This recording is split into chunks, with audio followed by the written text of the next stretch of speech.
Gracias, gracias. Buenas noches con todos. El canto del Magnífica se encuentra en Lucas 1:46-55.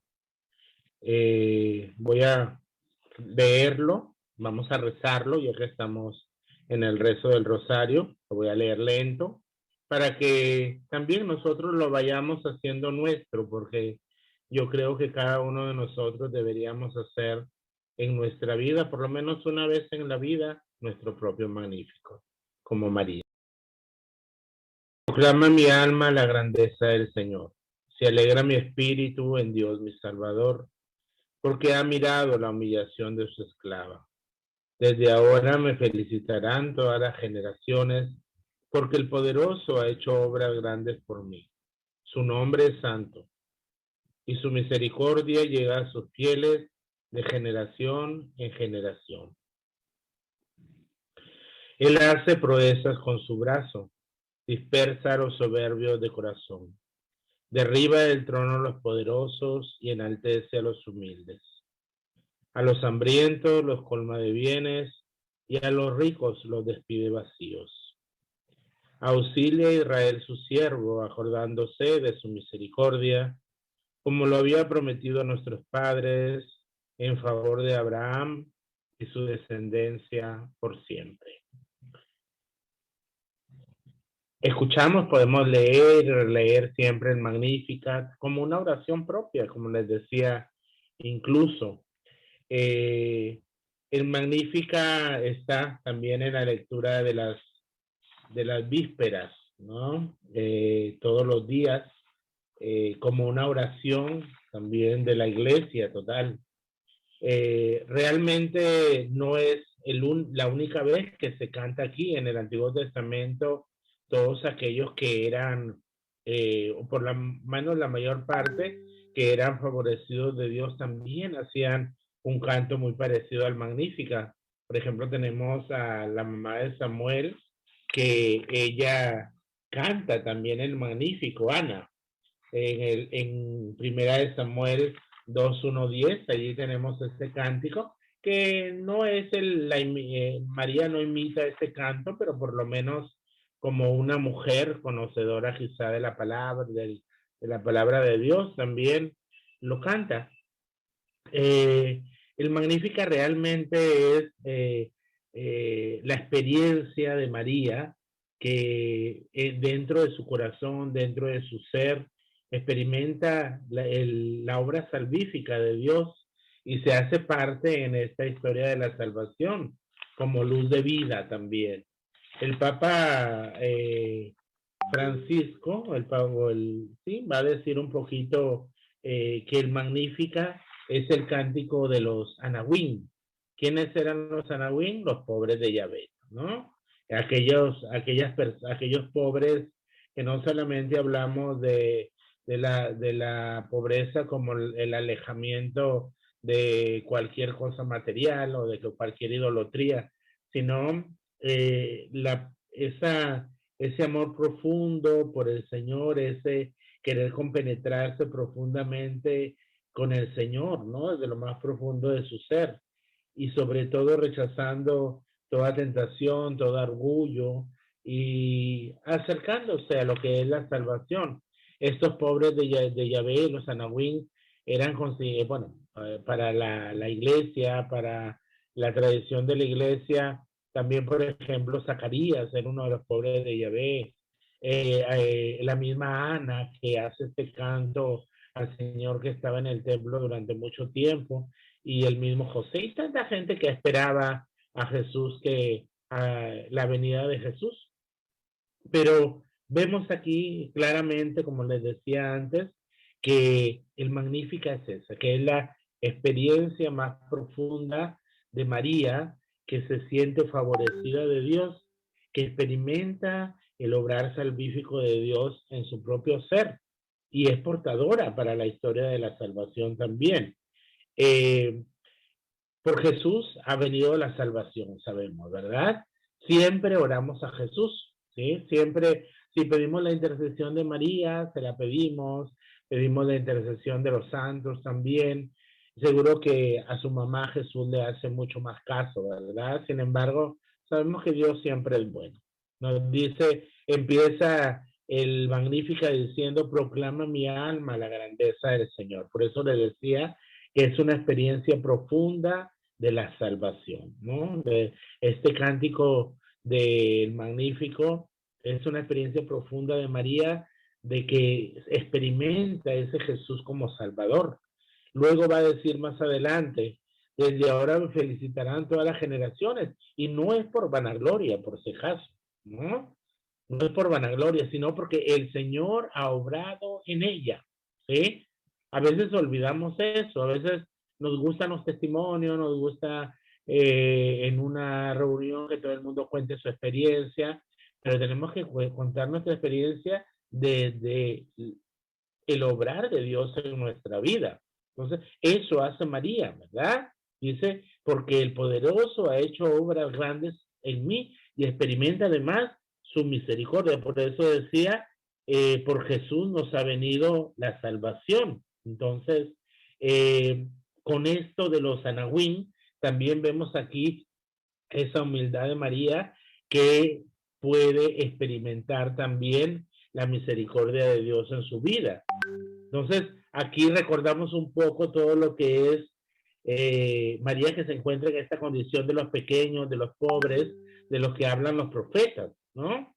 Los profetas hablan de esta pobreza, de este resto santo.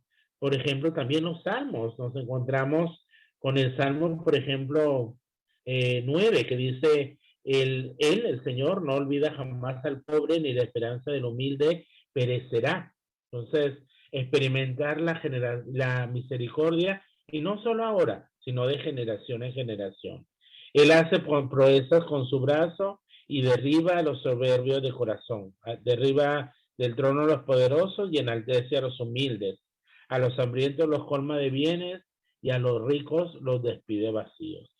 Entonces, ¿qué significa realmente esto? ¿Qué significa que María vaya a ayudar a su prima Isabel? Isabel se exalta, ¿verdad? Porque el Espíritu Santo a través de Jesús llega a ella y salta el niño en su vientre. Y María, esta experiencia con estas dos mujeres que el Señor ha obrado en ellas, a María le hace decir este canto, una vez más, el Señor que actúa en ella. ¿Y cómo nosotros dejamos que el Señor actúe en nosotros? A veces nos cerramos, ¿verdad? A veces cuando el Señor nos da una experiencia religiosa, cuando nos da una experiencia de enfermedad, cuando nos da una experiencia de dolor, cuando nos da una experiencia de alegría también. Cuando son alegrías, chévere, todos vamos bien. Cuando son cosas duras y difíciles, a veces hasta cuestionamos a Dios y renegamos de Dios diciéndole por qué, ¿verdad? Entonces María, pues vemos a María que es capaz de entrar en ese camino y en ese proceso, no solo de experimentar la misericordia, sí, eso es fundamental, esencial, pero también de reconocer que el Señor viene a hacernos diferentes, ¿verdad? Él hace proezas con su brazo, dispersa a los soberbios de corazón, ¿verdad? Ahí está ese pertenecer a ese resto santo que no anda aspirando cosas súper extraordinarias para ser reconocidos, no. Tampoco el Señor valora todos nuestros esfuerzos y todo lo que somos. No vamos a andar diciendo por ahí que somos unos malvados, unos, no sé, unos miserables, etcétera, porque sabemos cómo el Señor obra en nosotros. Ya María lo dice, desde ahora me felicitarán todas las generaciones, pero también Él a los soberbios de corazón tendrá que darles también una lección, ¿verdad? ¿Cómo será la lección? Con los humildes. Dice San Pablo, el Señor me ha elegido a mí que soy como un aborto, ¿verdad?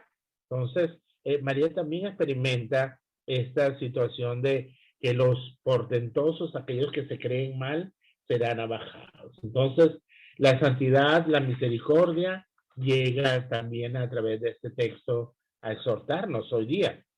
Al final del texto dice, auxilia a Israel su siervo, acordándose de la misericordia, como lo había prometido a nuestros padres, en favor de Abraham y su descendencia por siempre. Entonces, siempre sabemos nosotros que venimos un poco del Antiguo Testamento. El Señor ha obrado, ha ido haciendo su iglesia desde el Antiguo Testamento y María también lo experimenta, ¿verdad?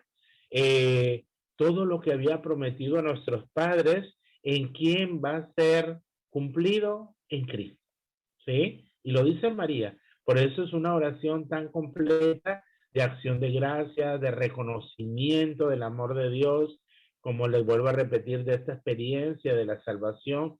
¿Quién salva? No nos olvidemos, Cristo. ¿Quién es la verdad y la vida? Nos ha dicho en la Eucaristía durante estos días, eh, la palabra es Jesús, ¿verdad? ¿Qué va a hacer? Nos dice, va a auxiliar a Israel su siervo, acordándose de la misericordia. Sabemos que Israel cae muchas veces, se va por la idolatría, no se mantiene en el resto santo de Israel, o sea, hablamos de una parte de Israel. Entonces, pero el Señor se acuerda por la gran misericordia y cumple las promesas en Cristo, ¿no? En Cristo, a través de María, que ha aceptado con su sí decirle al Señor, aquí estoy, hágase mi segunda palabra. Entonces, me gustaría leerles un texto de uno de los padres de la iglesia, que es un texto muy bonito, que nos recuerda que Jesús, nos recuerda, perdón, que el Señor siempre actúa en nuestra vida desde lo más profundo de nuestro ser y no hay oración en la palabra de Dios, no hay palabra en la palabra de Dios, valga la redundancia, que no nos hablen de Dios, que no nos lleven ese profundo misterio de la relación de amor de corazón a corazón, desde la intimidad de nuestro propio corazón. Así como María, que es capaz de experimentar desde lo más profundo de su ser que el Señor la viene a salvar a través de su Hijo, nosotros también deberíamos experimentar esa salvación del Señor. ¿De qué nos salva? ¿No? Del pecado. ¿De qué nos salva? De aquellas situaciones que nos dañan siempre en la vida. Dice eh, San Ambrosio, doctor de la iglesia, él habla mucho de María, cada uno debe tener el alma de María para proclamar la grandeza del Señor. Cada uno debe tener el espíritu de María para alegrarse en Dios. Aunque según la carne solo hay una madre de Cristo. Según la fe, las almas engendran a Cristo, pues cada una acoge en sí al verbo de Dios. El alma de María proclama la grandeza del Señor y el espíritu se alegra en Dios, porque consagrada con el alma y el espíritu al Padre y al Hijo, adoran con devoto afecto a un solo Dios, del que todo proviene, y a un solo Señor, en virtud del cual existen todas las cosas. Entonces, en este estupendo comentario de San Ambrosio de Milán, nos impresiona realmente, bueno, por lo menos a mí me impresiona tanto que dice esta partecita, ¿verdad? Dice, solo hay una sola madre de Cristo, ¿no? Pero dice, según la fe, todas las almas engendran a Cristo, pues cada una acoge en sí al verbo de Dios. En la medida en que nosotros acogemos a Dios, al verbo de Dios, a Jesús en nuestra vida, lo engendramos y nos deberían hacer esa experiencia en lo más profundo de nuestro corazón de salvación, ¿sí?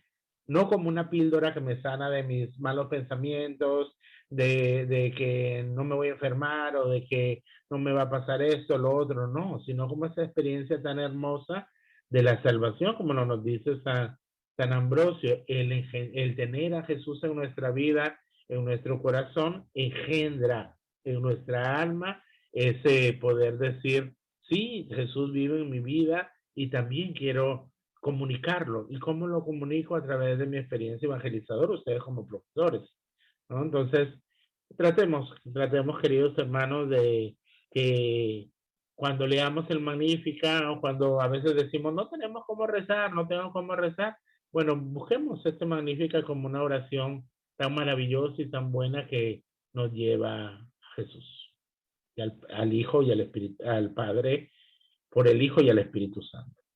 En el nombre del Padre, del Hijo, del Espíritu Santo. Amén.